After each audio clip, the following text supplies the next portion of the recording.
तो दोस्तों कूटने पीटने वाला काम जो है ना वो सबसे पहले कर लूँगी, ताकि ऊपर फिर ना कूटना पीटना पड़े मसालों को। तो ये देखिए जी, ये इसमें मैं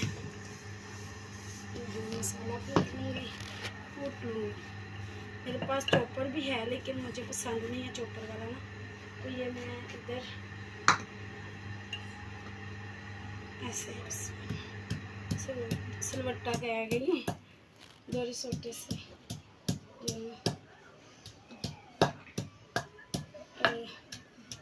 कुंडी डंडा कहते हैं, हाँ कुंडी डंडा, इसमें कूट लूँगी। हाँ तो कूटना ही होता है, हाँ सही कह रही हूँ। तो जल्दी से पीस लेती हूँ।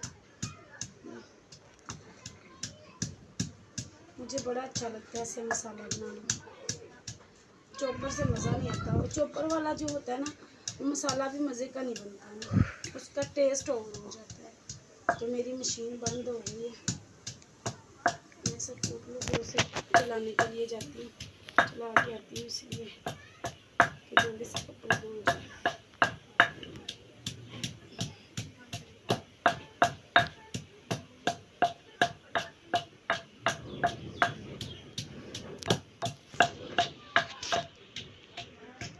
मौसम भी जो है गहरा गहरा बना हुआ है। चलिए मिलती हूँ इसे पीसने के बाद।